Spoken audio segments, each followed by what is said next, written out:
Radio Foot International, Annie Gasnier. Bonjour à tous et merci de nous rejoindre dans ce Café des Sports hebdomadaire. Votre rendez-vous, vous en avez l'habitude, et un rendez-vous en plusieurs dimensions puisque nous sommes à la fois en radio, donc vous pouvez nous écouter dans le poste, mais aussi vous pouvez nous écouter via Internet en Facebook Live et aussi grâce à France 24 qui nous retransmet le soir. Les invités sont là, très élégants tous aujourd'hui. Bonjour Rémi. Bonjour Annie, très élégante également. Monsieur Rémi Ngono, tout va bien? Ça va super bien. Super. Super. Ouais. Bonjour Xavier Barret. Bonjour Annie, s'est mis au vert Rémi Ngono. Ouais, hein. Peut-être parce que le Cameroun est qualifié tout de suite, donc il s'est dit j'en profite avant d'autres déconvenus. Un lion indomptable. Frédéric Suto est de retour. Bonjour Frédéric. Bonjour, toujours un peu de retour, mais toujours là. Ah ouais, exactement. Il va, il vient, il va sur les terrains. Il y avait l'équipe de France qui jouait en Belgique, il fallait les voir quand même. Ouais, exactement. Il fallait aller à Bruxelles et voir le spectacle quand même. Voir la Victoire France des gagner. Bleus. Bon, et nos auditeurs, ils sont contents là que vous soyez là aujourd'hui, j'imagine. Oui, c'est parti, là on attend les premières réactions. Exactement. Ça commence à tomber. Yannick Tintou qui nous dit bonjour. Voilà, ouais. C'est parti. Ils sont là et c'est le principal. Et puis notre invité du jour à cette table, et c'est une première dans le Café des Sports. Bonjour Jackie Bonnevet. Alors ceux qui écoutent le Radio Foot la semaine ont l'habitude de vous entendre déjà. Bonjour. Bonjour Annie. Alors vous êtes, je le dis pour nos spectateurs, ancien joueur de foot, notamment de l'OM. Vous êtes aussi ancien entraîneur et vous avez traîné vos guêtres un peu partout dans des sélections notamment du monde entier. Et actuellement vous êtes à la DTN, Direction Technique Nationale. Et votre filleul c'est Emers Faé, dont je suis le tuteur dans son passage pour le BEPF, le brevet d'entraîneur professionnel de football, pour pouvoir exercer en Ligue 1, en Ligue 2 et en National. Et je suis de retour aussi, comme vous. Mais moi, je suis de retour de la Côte d'Ivoire. Exactement. Où j'étais en inside avec, justement, l'équipe d'Emers Faé. Et j'ai assisté au premier match et à la victoire. Mais pas au deuxième. Voilà, on en parlera quand même de tout cela. Justement, dans les débats du jour, cette CAN 2025 en vue déjà pour 8 sélections. Après 4 journées d'éliminatoires, 7 équipes ont décroché leur qualification, en plus du Maroc, pays organisateur. Beaucoup de matchs et forcément des coups de colère ou des coups de griffe de votre part, messieurs, et nous les découvrirons. Les affiches du week-end avec les Reds face aux Blues, un classique du football anglais. Un peu d'avant, mais quand même du football anglais actuel aussi. L'équipe de Liverpool, en tête de cette première ligue, poursuit sa belle dynamique des années Klopp, mais sans Klopp. Et les Blues semblent avoir trouvé, eux, un certain équilibre, ne perdant plus depuis l'été. Alors qu'en Bundesliga, les Bavarois, en Allemagne donc, toujours invaincus, recevront Stuttgart, le vice-champion de l'an passé, qui rêve de l'emporter à Munich. Luis Enrique, l'homme fort du PSG, encore plus fort. L'entraîneur espagnol a vu son contrat prolongé de 2 ans, au moment même où surgissent des questions sur ses résultats, notamment en Ligue des Champions. Une décision trop rapide ou pas de ce prolongement. Nous en parlerons avant vos cartons et les nôtres, bien sûr. Au générique de cette émission, Saliou Diouf qui m'a aidé à préparer l'émission avec Alexandre Kayouela.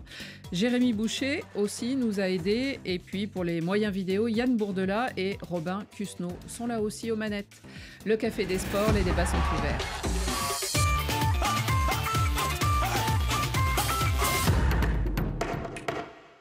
Il reste donc encore 16 places à prendre pour la prochaine CAN, la 35e du nom, celle qui devrait commencer, en tout cas officiellement, ça serait cette date, le 21 décembre 2025 pour s'achever en janvier, le 18 janvier 2026. La CAN donc 2025 verra à la mi-novembre le nom des 24 qualifiés.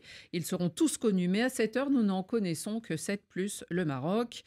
Alors, pour ce qui est de ces premiers qualifiés, ce qu'on peut constater, et ce qu'on s'est dit, et vous l'avez entendu cette semaine, c'est qu'en gros, eh bien, les gros, justement, sont là. Quand on pense à l'Algérie, au Sénégal, à la République démocratique du Congo, la RDC, au Cameroun, bien sûr, Rémi, à l'Égypte ou au Maroc, et puis En plus, sur cette liste, nous avons l'Angola et le Burkina Faso.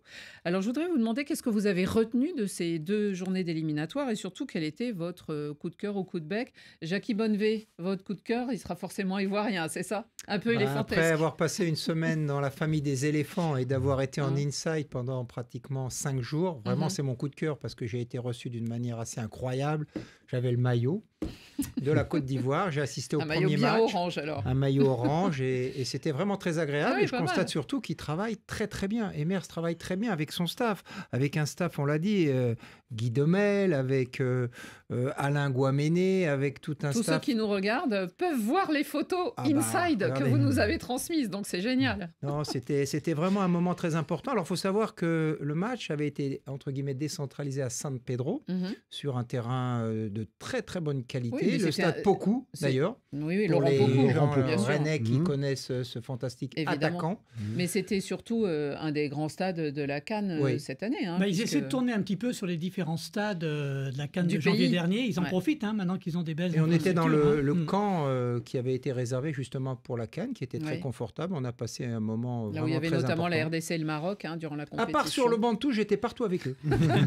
Et alors sur le plan sportif, que diriez-vous de ces éléphants qui sont donc champions d'Afrique en titre et qui ont enregistré quand même leur première défaite depuis pour Emers Faé, c'était son 12e match, première défaite. Il était sur 8 victoires et 3 nuls, ce qui était assez extraordinaire. Vu les circonstances, oui. Le terrain synthétique les a fortement pénalisés. J'ai vu le match à la télévision pour le 2e. Le premier était remarquable. Il y a eu 4-1. Le score aurait pu être beaucoup plus important dès le début du match. C'était contre la Sierra Leone. Sierra Leone, les 2 matchs. Donc, ce qui fait que leur qualification va être repoussée un tout petit peu. Non, je voulais leur dire un grand merci. Le président Diallo m'a merveilleusement bien reçu et j'ai passé un bon moment. Ce qui était surtout important, c'est de voir Emers dans son élément. Parce que quand on fait les cours à Clairefontaine ou dans les clubs, c'est différent. Mais le voir avec son équipe, avec son staff, c'était vraiment très, très intéressant. Et cette équipe des éléphants, est-ce que vous avez senti ce souffle qu'on avait vu durant la Coupe d'Afrique des Nations et cette énergie qu'ils avaient mise après avoir été un peu défaits, notamment par la Guinée équatoriale, et d'avoir ensuite franchi les obstacles aussi bien qu'ils l'ont fait? Entre nous, moi j'avais regardé les matchs. C'est des ressuscités. Entre nous, je suis peut-être excessif, mais ils ont ressuscité. Il s'est passé des choses assez incroyables. Je crois que tout a été aligné pendant la 2e partie. Ils ont eu très très peur d'être éliminés. C'est pas ça s'est joué peu de choses. Ça s'est joué vraiment pas grand-chose. Ils ont été sauvés par le Maroc. Ils ont été sauvés par le Maroc et après gagner la CAN en Côte d'Ivoire, à être passé par là, c'était quand même assez exceptionnel. Mais non. La plus grosse difficulté, et je pense l'adversaire le plus difficile pour eux, c'est eux-mêmes. Je leur ai dit, c'est eux-mêmes. Ils ont une équipe en tout point remarquable. Il y a à voir comment c'est composé avec des joueurs de qualité. Je pense que je les ai vus dans une organisation sur le terrain et leur projet de vie hors du terrain m'a paru très intéressant. Ils sont très heureux d'être là. Et puis un petit détail. Moi, je n'ai pas vu un seul retard. Moi qui ai beaucoup connu l'Afrique, ça faisait partie des choses. Et là, c'était très organisé, méticuleux. C'est vrai que c'est leur première défaite. Maintenant, on va voir comment ils vont se relever d'un match qui a été compliqué pour eux. Sur un terrain difficile, avec un blessé série, mais je ne me fais pas vraiment beaucoup de soucis pour eux. S'ils gardent, j'allais dire, cette posture, cette attitude et ce comportement, je parle des joueurs et du staff en général. Après, j'aurais une question pour Jackie, parce qu'après la défaite, c'était face à la Sierra Leone. Oui, voilà, oui. 1-0, mais on a vu qu'Emers Faé, il a poussé un petit coup de gueule. Donc, il sait dire ce qu'il faut, il sait les regarder dans les yeux, les joueurs, quand il faut. Je peux vous dire qu'à la mi-temps déjà du match aller, où il n'y avait que 2-1, je crois. Il n'était pas très content, on l'a senti dans sa voix, parce qu'ils auraient pu plier le match, ils ne l'ont pas fait. Il a dit des choses avec beaucoup de fermeté, de l'intensité dans la voix, il les a encouragés, il a fait un aménagement tactique qui était simple. Allons les chercher plus haut, ce que nous avons fait 10 minutes et après on a reculé, et soyez patients et ça va se faire tout seul. Ce qui s'est passé, ils ont gagné 4-1. Le deuxième match, je pense qu'il n'était pas content, ils ont pris un but sur coup de pied arrêté, un corner de la tête, et je pense qu'il avait certainement des choses à leur dire, plus tactique, parce que je pense que l'investissement était aussi intéressant, mais comme je l'ai dit, sur un terrain synthétique, c'était quand même, même s'ils étaient préparés, c'était quand même difficile pour eux. Il y a quand même des choses étonnantes, ils sont menés au score, il fait rentrer un défenseur, Singo à la place d'un attaquant, alors qu'il a Nicolas Pépé sur le banc. Enfin, il y a quand même des choix Nicolas Pépé, je voudrais simplement dire, lui, c'était surtout par rapport à son genou et un terrain synthétique qui ne lui convient pas du tout. Bon, faut le savoir. D'accord. Il était prévu c'est une confidence que je peux vous livrer, qui joue le premier justement, Mhm. parce que c'était sur un bon terrain pour l'économiser au deuxième par rapport à un genou qui n'était pas tout à fait en grande forme sur un synthétique et qui allait avoir peut-être aussi de l'appréhension. C'est la raison pour laquelle il ne l'a pas fait jouer. Rémi, votre coup de cœur ou votre coup de griffe? Vous, le lion, un coup de cœur quand même. Coup de cœur. Coup de cœur pour les crocodiles du Nil et surtout celui qui les conduit dans cette haute mer-là. Parce que lui, c'est bien sûr James Appiah. Aussi.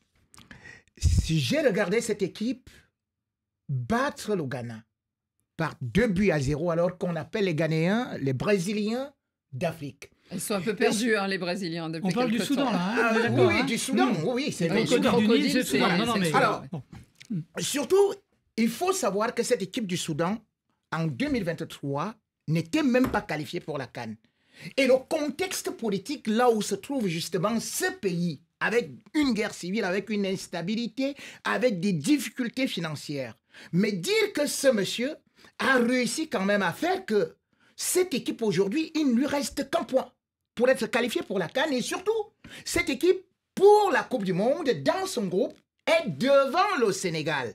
Vous vous rendez compte que le Soudan peut être qualifié pour la Coupe du Monde. Et c'est aussi une façon de montrer que cette équipe qui n'a que 2 professionnels, eh bien, peut faire avec les joueurs du terroir et avec un entraîneur qui a aussi une histoire que le Ghana n'a pas Avec voulu le Ghana, exploiter. Parce qu'il justement. faut quand même savoir qu'en Oui. 2011, il est, par exemple, il remporte les Jeux africains avec les Black Warriors Meteors, comme ils appellent ça. Après, il est nommé sélectionneur des Black Stars. Donc, au niveau des Black Stars, il se retrouve à la Coupe du Monde du Brésil en 2014. Donc, il est le seul sélectionneur africain, et d'ailleurs le premier, à conduire cette équipe-là. On a vu comment est-ce qu'il a joué contre l'Allemagne qui va remporter cette Coupe du Monde-là avec un 2 buts partout. Mais par la suite, comme d'habitude, on veut les résultats immédiatement. On se disait que non, il faudrait que le Ghana aille prendre une Coupe du Monde. Mais on a commencé à voir que ce n'était pas bon. Ils sont perdus. Ils sont perdus. Le voilà donc qu'on dit va-t'en. Il leur a donné une leçon. Et lui, il s'en va au match aller. Il fait match nul. Et au match retour, c'est une véritable démonstration. Surtout qu'ils ne C'est- jouent pas au Soudan en plus, Rémi. Et vous vous rendez compte, en terrain neutre. Ce En qui Libye. signifie, et ce qui signifie d'ailleurs que aujourd'hui, les Black Stars sont au pied du mur et risquent de même pas être qualifiés. Ce qui, finalement, les aurait éliminés, c'est un Ghanéen. C'est-à-dire que c'est lui qu'on a chassé, comme on dit, comme le dit un proverbe africain, la hache qu'on utilise pour abattre un arbre à un manche en bois. Et en plus, ils sont aidés par la Mauritanie parce qu'il y a des clubs soudaniens qui jouent en Mauritanie actuellement, puisque au Soudan, Mais ils ont battu il y la a Mauritanie plus- 2-0, justement. ils ont aussi battu la Mais RDC Il y a 1-0. surtout hein. plus de championnat, Ça, c'est ça. ça c'est un coup de cœur, Rémi. Hein. On est parti fort. Hein. Xavier, coup de cœur aussi. Oui, alors il y avait 48 matchs, 47 parce que le match du Nigeria Oui. en Libye a été reporté. Ah bah ça, c'est un c'était- coup de gueule de nos auditeurs. Un carton rouge à la Libye, pas fair play avec l'équipe du Nigeria, tout ce qui s'est passé à l'aéroport. On attend la décision de la CAF. Est-ce que le match va être rejoué ou victoire sur tapis vert, peut-être pour les Super Eagles? Donc c'était pas facile de voir tous les matchs, mais j'ai eu la chance d'en commenter quelques-uns, et notamment les 2 matchs des Comores contre la Tunisie, avec cette victoire historique au stade de Rades. Un petit but à 0 grâce à un but de Rafiki Saïd, qui est le seul joueur né aux Comores dans cette sélection, parce que les 10 Eh oui. autres titulaires sont nés C'est en la France. diaspora. Sont nés en France. Mais ce que je trouvais intéressant, c'est que Stefano Cousin, l'entraîneur italo-canadien Oui. des Sélacantes, a pris un jeune qui joue dans le championnat des Comores pour justement faire le lien, pour montrer que cette équipe, elle devait aussi être celle des gamins qui grandissent sur l'archipel. Je trouve ça très bien, et je trouve ça donc remarquable que cette équipe, donc, qui ne peut pas jouer à Moroni, puisque le match retour contre la Tunisie était en Côte d'Ivoire, ait réussi à garder toute son énergie, sa discipline tactique, écouter son coach, Et donc, enchaîné, après une victoire en Tunisie, un nul contre la Tunisie, qui est quand même un habitué des Coupes d'Afrique. Et qui a même remporté plusieurs Coupes d'Afrique. Qu'il a remporté en 2004, et qui donc, du coup, se retrouve pour le moment talonné par les Comores. Bon, il y a la Gambie qui est encore dans la course, mais les Comores pourraient donc participer, ce tout petit archipel de l'océan Indien, à la Coupe d'Afrique des Nations pour la deuxième fois, puisqu'ils y étaient en 2022 avec au Amir Cameroun. Abdou à l'époque, on s'en souvient. Frédéric, vous avez un coup de cœur? Quelques coups de cœur d'auditeurs, déjà. Souvenir Mboumi qui nous dit bravo, Sébastien de Sabre. On n'a pas parlé des Léopards. La RDC, 4 victoires en 4 matchs. Ils sont déjà qualifiés.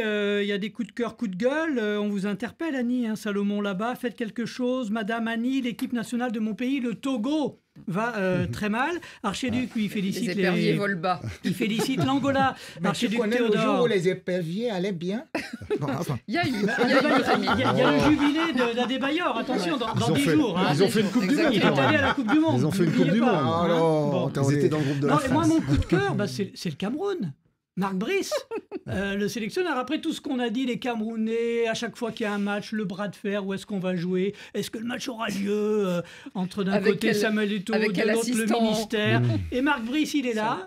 C'était son 6e match. Il n'a toujours pas perdu avec les Lions indomptables. 4 victoires, 2 nuls. Et le Cameroun, là, qui est qualifié avec cette double confrontation face au Kenya.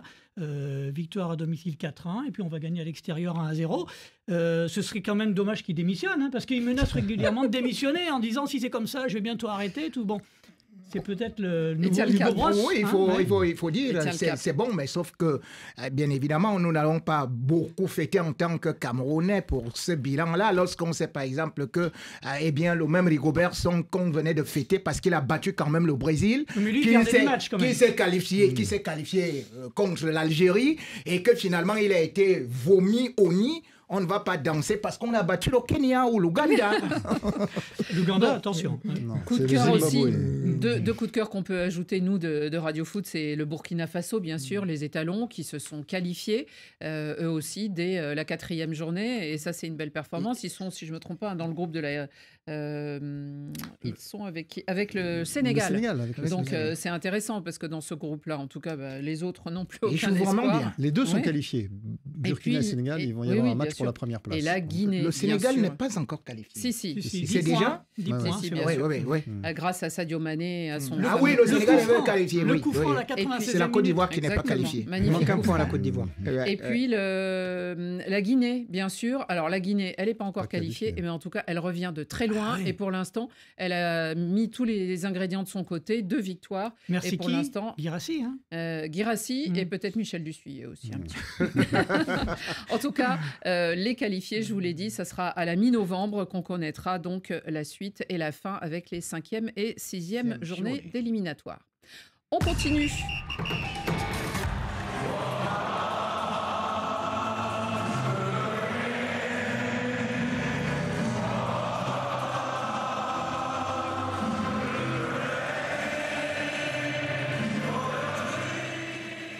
Ce sera l'affiche du week-end en Première Ligue, en tout cas notre affiche en Première Ligue. Dimanche soir, les Reds et les Blues se retrouveront sur la pelouse d'Anfield avec un petit parfum du temps passé, des face-à-face à l'époque entre Steven Gerrard et Frank Lampard. Alors au classement du championnat d'Angleterre, les 3 mêmes clubs sont aux avant-postes, que ce soit l'année, un coup c'est City, un coup c'est Arsenal et un coup c'est Liverpool. Cette fois, en tout cas, qui a les commandes, c'est Liverpool. Pour l'instant, 1 point devant Manchester City et Arsenal, mais on sait qu'en Angleterre, des fois, ça se joue même à la différence de but, ce championnat. Donc, c'est important. Liverpool n'a perdu qu'un seul match des 7 journées de Première Ligue, 6 victoires. Il a remporté aussi 9 des 10 matchs disputés depuis le début de saison. Jürgen Klopp est parti après 9 saisons à la tête de cette équipe et on se souvient du personnage charismatique. Il a été remplacé par un certain Arne Slot. Alors, on connaît presque plus le club dont il venait puisque c'était le club de l'Ajax. Jackie, vous avez bien connu le championnat anglais, vous avez travaillé à Leicester City.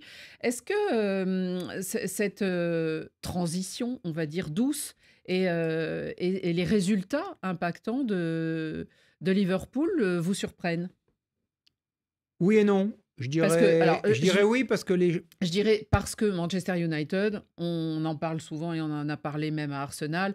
Quand on change d'entraîneur et d'un entraîneur qui est resté aussi longtemps, Ferguson à Manchester United et Wenger à Arsenal, des fois, c'est dur de se mettre en place. Je dirais oui et non.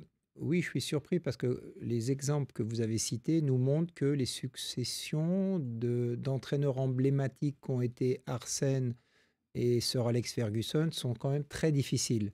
Klopp, il a fait 9 ans avec le succès que l'on sait et surtout une espèce de charisme qui débordait sur le terrain, en dehors du terrain, sur les supporters, sur la vie du club. On l'a vu et on l'a revu, donc on était en droit d'être inquiet. Donc je dirais oui, on est surpris. Et non, je dirais parce qu'ils ont choisi un entraîneur qui est quelque part dans la lignée de Klopp. Je pense Il l'a adoubé, Klopp. Hein, il l'a adoubé, il a demandé justement lors du dernier match de prendre soin de lui, de l'encourager dans les moments difficiles. Et c'est vrai que pour l'instant, les résultats sont assez exceptionnels. Après, il faut voir dans la durée. C'est ce qu'avait fait Ferguson avec David Moyes à l'époque à Manchester United. C'est la durée qui est le plus important parce qu'au départ, les joueurs, quand il y a un nouvel entraîneur, ils veulent tous se montrer sous leur meilleur jour parce qu'ils veulent tous être titulaires et ils se disent tous qu'ils ont une chance. Voilà. Alors c'est vrai que ça a bien débuté, il va falloir voir la suite et puis Dieu sait si c'est un long chemin dans le championnat d'Angleterre, dans la Premier League où il y a énormément de matchs avec surtout beaucoup d'intensité. Ouais.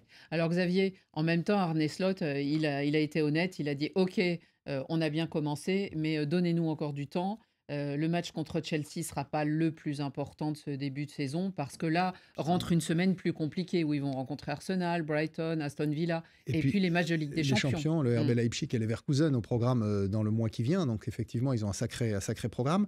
La défaite qu'ils avaient, vous l'avez rappelé, Annie, ils ont concédé une seule défaite pour le moment, c'était contre Nottingham Forest. Et c'était quand? C'était au retour de la trêve internationale de septembre. Et on sait que beaucoup de clubs, et notamment ces clubs qui ont énormément de joueurs internationaux, redoutent ce match de reprise.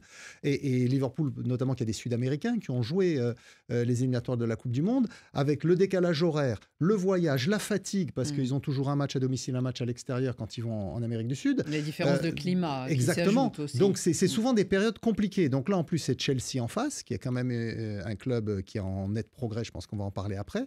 Alors, ce qu'il faut quand même préciser pour expliquer le succès d'Arne Slot en ce début de saison, en tout cas, c'est qu'à Liverpool, en fait, les responsabilités ont été redistribuées. Il n'a pas toute la charge, tout le pouvoir qu'avait Jürgen Klopp. Mais parce que Jürgen Klopp l'avait acquis au fil de ces 9 années. Et là, depuis, donc, quand Klopp est parti, voilà, il est bien épaulé, il y a un directeur sportif, il y a des gens autour de lui pour qu'il puisse se concentrer sur le terrain. Et Klopp, quand il est parti, il a dit « j'en peux plus, je suis épuisé ». Parce qu'aujourd'hui, un manager à l'anglaise, Jackie Bonnevet peut plus en parler que moi, évidemment, c'est quelqu'un qui doit faire tellement de choses qu'il y a un moment où il sature. Et justement, Arne Slot, la chance qu'il a à Liverpool, c'est qu'ils ont fait en sorte qu'il se concentre sur le terrain et que tout ce qui est autour, c'est à la charge d'autres personnes. Rémi, alors ce match avec les Blues vont mieux. On s'est un peu moqué l'année dernière, ce propriétaire à l'appétit un peu gargantuesque qui achetait plein de joueurs, qui avait les moyens, mais il n'y avait pas les résultats. Là, on a l'impression que quand même, on commence à rentrer dans quelque chose de plus intéressant sportivement. Oui, parce que... Ils n'ont pas perdu depuis l'été. Oui, justement, ils ont fini la saison dernière en 6e position et on se rend quand même compte là que depuis un certain temps, c'est la deuxième attaque d'Angleterre, c'est-à-dire de Premier League. Ils sont à un but de différence avec Manchester City. Donc, ils ont 16 et Manchester City 17. Donc, ce qui montre quand même que même Nottingham Forest qui a battu Liverpool, ils ont fait un but partout. C'est une équipe qui fonctionne aussi parce qu'il faut savoir aujourd'hui qu'ils ont celui qui a été élu meilleur joueur de Première Ligue en septembre, Cole Palmer. Avec son quadruplé. Oui, et sans pour autant oublier qu'on a des gens comme Sancho qui reviennent aussi très, très bien. C'est pour ça que cette équipe-là est devenue un peu impressionnante. Mais cependant, je crois que l'équipe de Liverpool, contrairement à ce que dit Xavier, ce n'est pas les Sud-Américains, non? Parce que lorsque vous regardez dans l'équipe de Liverpool, il n'y a que McAllister, au trop que vous pouvez prendre. Mais là, il y a Luis Diaz aussi, il y a Darwin Núñez, ça fait quand même déjà 3. La force de Liverpool. Un Égyptien devant aussi. La force de Liverpool aujourd'hui, c'est d'abord la défense. Parce que vous avez Konaté et Van Dijk Aujourd'hui, Van Dijk. ce n'est que 2 buts encaissés avec 5 clean sheets. Donc, cette équipe tient... Alors là, ils vont être sans Alisson, parce qu'Alisson est blessé. Oui, mais ils ont...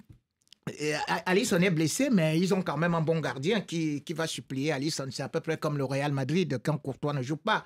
Donc aujourd'hui, quand on voit devant aussi, ça fonctionne beaucoup. Et c'est pour ça que je dis que cette équipe de Liverpool, elle est beaucoup plus stable, même si elle a inscrit 13 buts, mais elle n'en prend pas assez. Elle est capable d'aller prendre des victoires. Elle est capable, et quand vous regardez, de supporter même de la pression et de piéger les adversaires. Vous avez vu comment est-ce qu'ils ont fait contre Manchester United. Ils ont carrément broyé Manchester United, rien qu'en faisant des contre-attaques, sans pour autant oublier que Salah, aujourd'hui, il a sa dernière saison et il est tout feu, tout flamme. Non, mais Jackie qui disait, à juste titre, quand un nouvel entraîneur arrive, les joueurs veulent se montrer sur leur meilleur jour.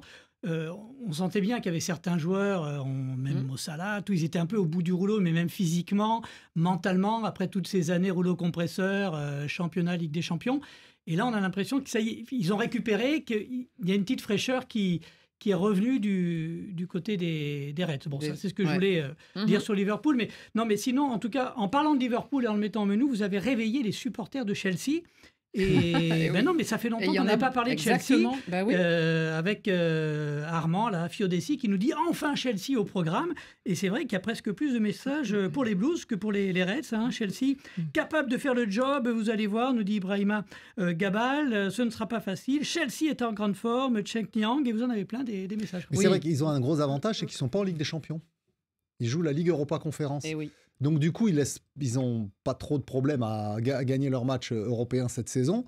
Donc ils peuvent effectivement concentrer plus d'énergie sur le championnat. Et puis ils ont un effectif quand même pléthorique. Oui, donc quand il y a des joueurs blessés, c'est pas grave. Ils ont tellement de... Mais c'est pour ça, on sait qu'en Afrique, il y a énormément de supporters de Chelsea, grâce à Didier Drogba, bien sûr, qui a inscrit un peu ce club dans la tête des Africains. Mais ces derniers temps, le projet était quand même très flou, quoi. C'est-à-dire depuis que Tuchel avait gagné cette Ligue des Champions... c'est surtout depuis le départ d'Abramovich, en fait. Oui. Parce que quand Abramovich, à cause de la guerre en Ukraine, a été obligé de vendre le club, du coup, c'est Todd Boehly, un milliardaire américain, qui a racheté. Ça correspond à Tuchel, puisque c'est lui qui le vire. Oui, mais c'est lui, Boehly, qui vire Tuchel. C'est-à-dire que lui, il vire tout le monde, en fait. Oui, Tuchel. Il vire aussi... Qui vient de lui gagner la Ligue des Champions. Il vire tout l'encadrement, la directrice, enfin tout. Et il met des hommes à lui. Et donc, forcément, il y a une période de transition qui a duré plus d'1 an. Et maintenant, avec Maresca comme entraîneur qui a pris la suite de Pochettino, on a une équipe qui est assez cohérente. C'est vrai que Chelsea, cette saison, ça peut être intéressant. Mais c'est promis, si Chelsea va bien, on continuera à en parler, ne vous inquiétez pas. Alors, on parlait de cette affiche, on en a trouvé une autre aussi qui nous plaît plutôt bien, c'est en Bundesliga, en Allemagne bien sûr, où le Bayern Munich, alors le Rekordmeister, a détrôné la saison dernière, a été détrôné par le Bayer Leverkusen, vous vous en souvenez. Et ces Munichois semblent bien décidés à reprendre leur couronne ou leur bouclier. Là-bas, c'est un bouclier. Les Bavarois sont invaincus de Vincent Kompany, sont invaincus depuis le début de saison. Mais il y a quand même, Xavier Barré, est-ce que vous ne trouvez pas que cette saison... Alors, eux, ils vont rencontrer Stuttgart qui les avait eux aussi détrônés l'année dernière parce qu'ils se sont retrouvés 3e et Stuttgart était vice-champion d'Allemagne. Est-ce que vous ne trouvez pas qu'il y a plus de concurrence qu'avant en Allemagne ? C'est-à-dire ils sont un peu plus contestés. On voit l'autre jour, l'Eintracht Francfort est allé là-bas et ils ont réussi se sont retrouvés ensemble et ils ont réussi à faire nul. Mais c'est-à-dire que le Bayern s'est appuyé pendant une dizaine d'années sur une ossature de joueurs qui étaient également les titulaires en équipe d'Allemagne, notamment Neuer, Kimmich, Goretzka, Müller. Ils sont toujours là. Ils sont toujours là, mais ils sont remplaçants maintenant. Ils sont un peu plus vieux. Alors Müller va jouer parce que Musiala est blessé. Mais bon, voilà, donc ils ont vieilli et ils restaient un peu titulaires. Ils continuaient à avoir un poids important sur l'équipe, ce qui fait que les entraîneurs ne pouvaient pas faire ce qu'ils voulaient. Et là, on a un nouveau coach, un Belge qui n'était pas le premier choix, Vincent Kompany, mais qui s'avère extrêmement décidé, autoritaire, catégorique dans ce qu'il décide et qui tranche et qui met en place une équipe qui est quand même très compétitive. Alors effectivement, en face, on a Dortmund qui est toujours là, on a Stuttgart, mais d'habitude, ils prenaient des points d'avance dès le début de saison. Et là, ils n'ont qu'un point d'avance. Et donc là, effectivement, ils ont un peu moins de marge. Mais ce match contre Stuttgart va être intéressant parce que Stuttgart, c'est quand même une équipe qui a fait une extraordinaire, parce que la saison dernière, ils font un superbe parcours. Ils perdent Serhou Guirassy, qui était quand même leur atout offensif numéro 1, et ils restent eux aussi compétitifs, avec plein de joueurs en équipe d'Allemagne, du coup. Parce que tous ces joueurs qu'on ne connaissait pas forcément, du coup, ils ont gagné des galons internationaux, et ils ont joué les matchs de la Ligue des Nations avec l'Allemagne en septembre et en octobre. Et l'Allemagne est d'ailleurs, je crois, la seule nation déjà qualifiée pour les quarts de finale de la Ligue des Nations. Donc, oui, avec l'Espagne. Avec l'Espagne, pardon. Elles sont deux cette semaine. Rémi, cette affiche entre le Bayern Munich, ça sera à l'Arena de Munich, hein, et Stuttgart, ça promet quand même du spectacle, justement, parce qu'en plus du foot allemand qui offre du spectacle chaque semaine. Oui, parce qu'il faut savoir que il y a souvent beaucoup de buts. Hein. Ah oui, Kompany nous a montré quand même qu'il y avait beaucoup de buts et que le Bayern pouvait marquer 20 en 6 matchs de Bundesliga. Mais également aussi, il faut savoir que cette équipe de Stuttgart est très, très dangereuse parce que je me souviens quand même que certes, ils ont été battus par le Real par 1-3.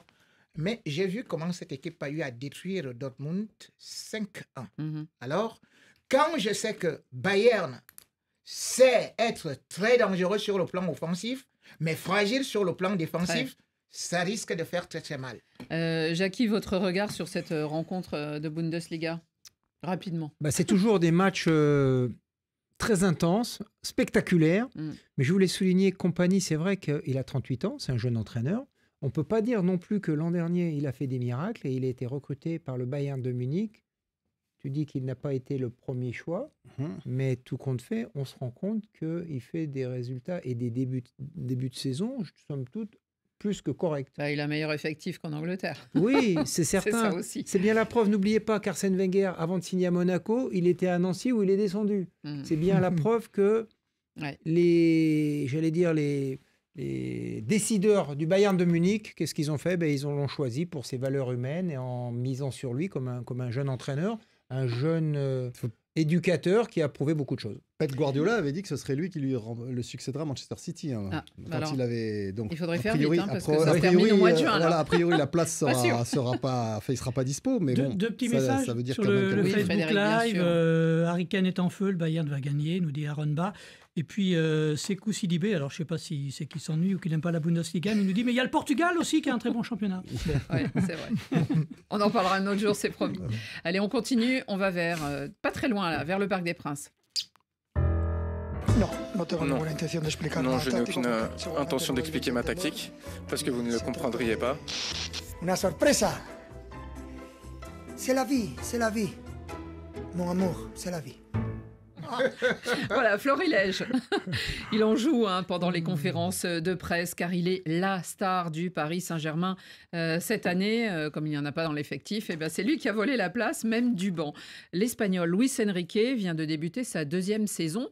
Et il restera plus que 2 saisons au Paris Saint-Germain, puisque selon nos confrères du Parisien et puis de l'équipe, l'entraîneur qui a succédé à Christophe Galtier devrait rester, en gros, vraisemblablement jusqu'en 2027.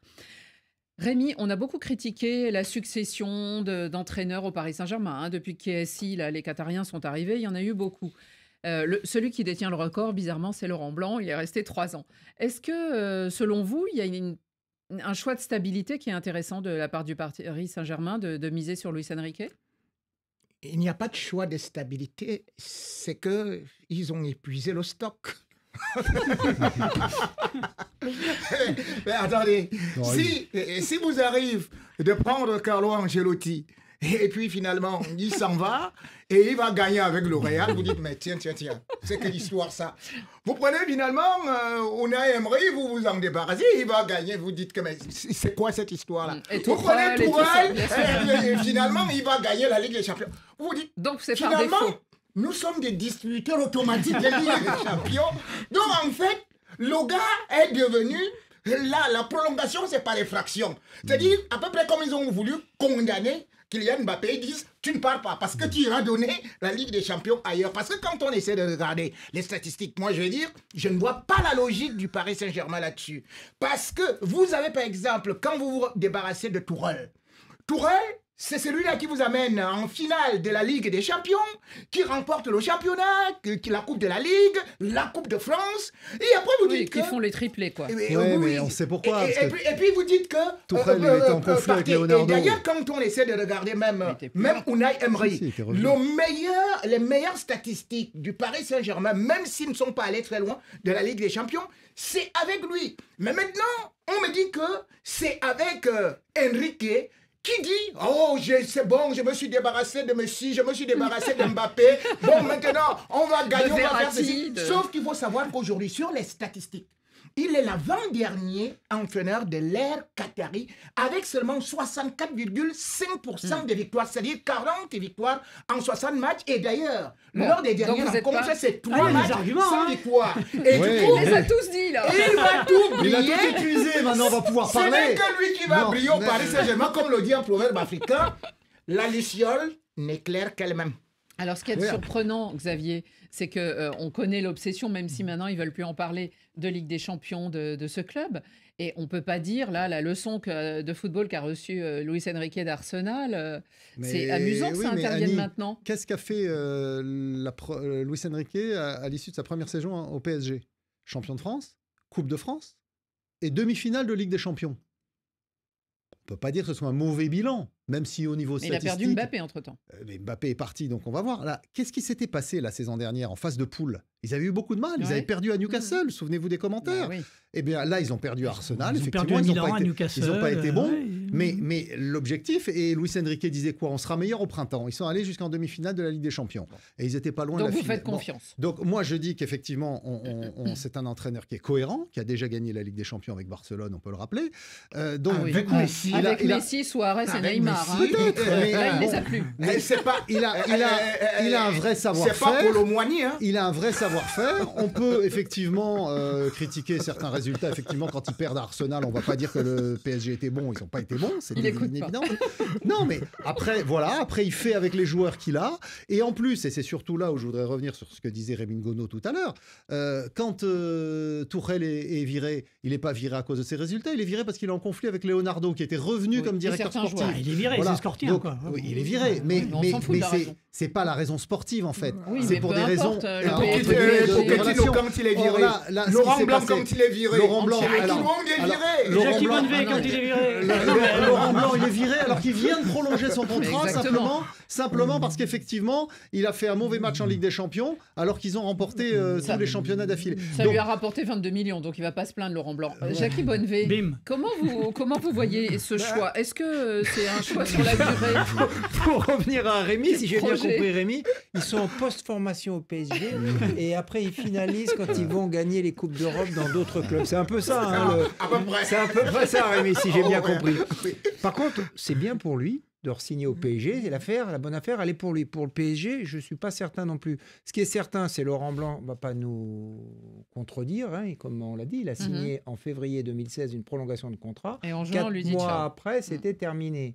Ça veut dire qu'entre-temps était passé City et l'affaire Aurier. On est toujours d'accord là-dessus.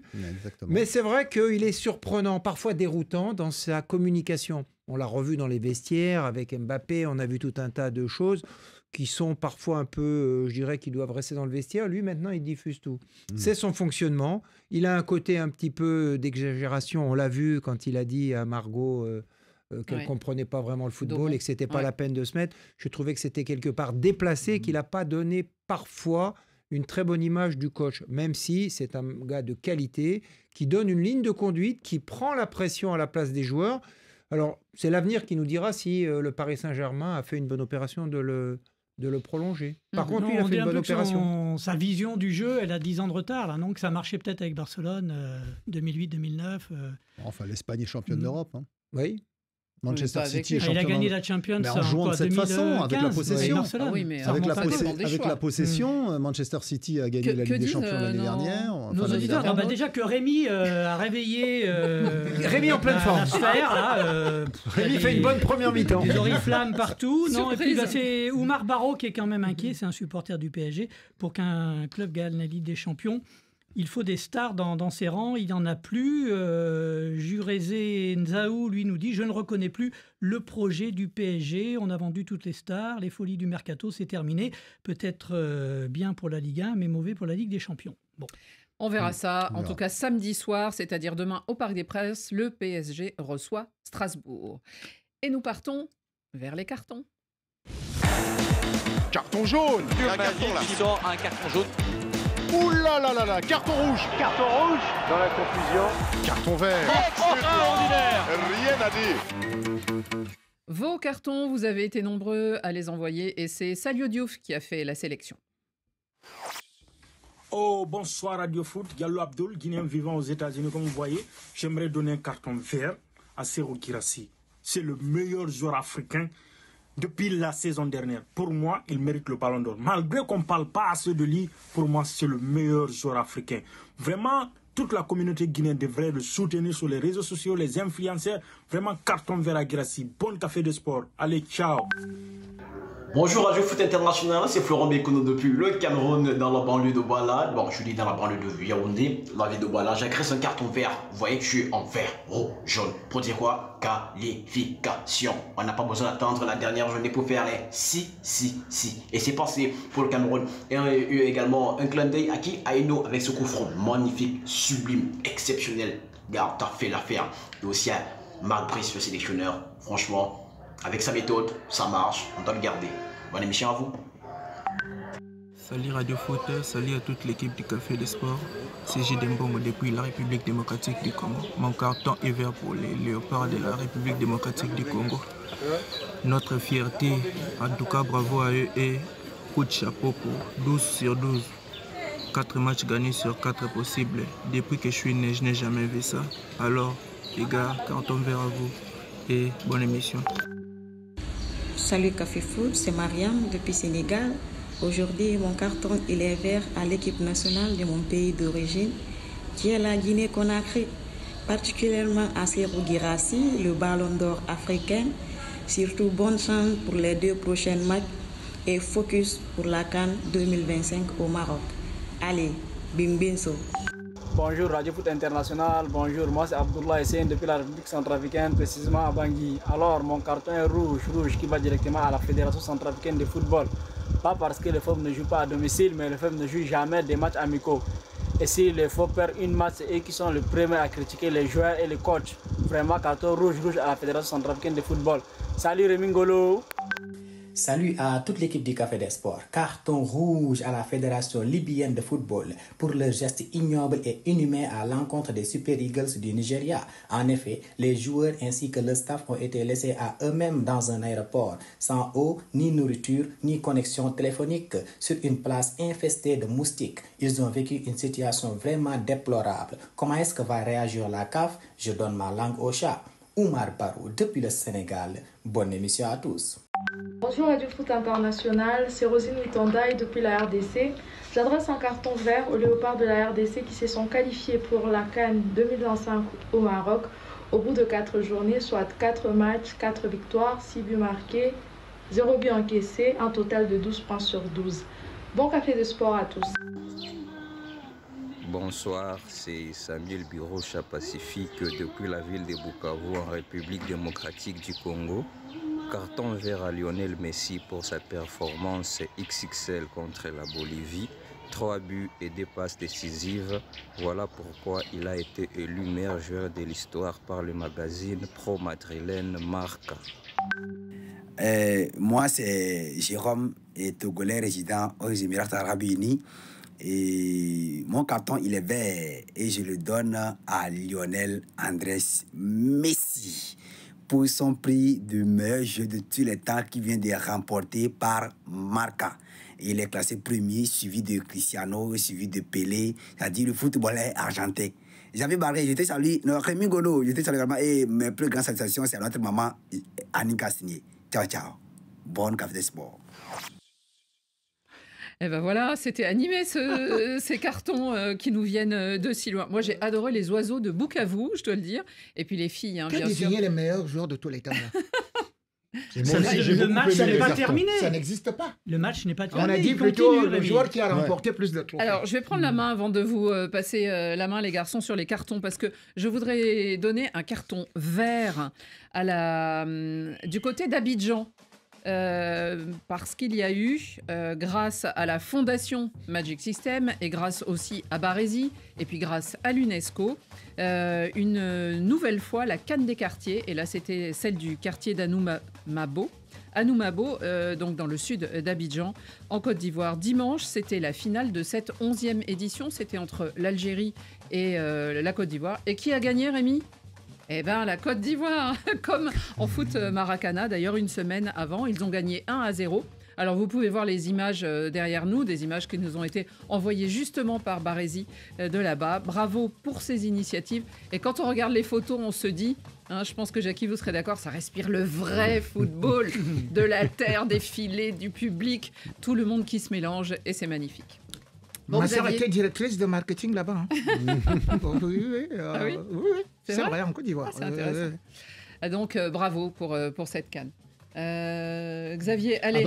Oui, carton vert comme deux de nos auditeurs, les copains à Bukavu. Vous avez bien aimé les oiseaux. C'est pour énerver quelqu'un. Ouais, non, mais c'est vrai, il faut le signaler de temps en temps. Et notre autre auditeur aux Émirats, carton vert bien sûr à Lionel Messi. Il revient jouer en Argentine pour la première fois depuis 333 jours. Il n'avait pas mis les pieds dans son pays. Il joue devant son public au Monumental de Buenos Aires contre la Bolivie qui restait sur 3 matchs sans défaite, qui était sur une bonne dynamique. Ça, c'est parce qu'il va bientôt en Argentine. Alors, il vend donc Lionel Messi, à 37 ans, qui relève de blessures, qui réussit un match formidable, 2 passes décisives, 3 buts pour une victoire 6-0. Le public, forcément, en extase, et bien sûr un carton vert pour Léo Messi. C'était qui l'adversaire Je vous l'ai dit, la Bolivie qui restait La Bolivie qui restait sur Ronaldo marque contre le Luxembourg. Qui restait sur une série de 3 matchs sans défaite, la Bolivie. 3 matchs, et bien Messi. Alors, non mais allons-y, puisque ça ne lui suffit pas. 112 buts en 189 sélections, ça fait quand même plus pour Ronaldo. Oui, mais 25 matchs de plus aussi. Cristiano Ronaldo. Et sur les 28 dernières sélections de Messi, 38 buts, 31 buts et 9 passes décisives. Sur les 28. Donc, Jackie, il vieillit bien. Moi, le carton vert, il est proche d'ici, c'est le Paris FC et surtout son rachat, son association, son partenariat. Club de 2e division actuellement. Un club de 2e division, géré Leader. par le président Ferracci, qui est quelqu'un de sérieux, de compétent. Et qui s'associe avec quand même la famille Arnaud, avec Red Bull. Ça respire vraiment le sérieux, la compétence.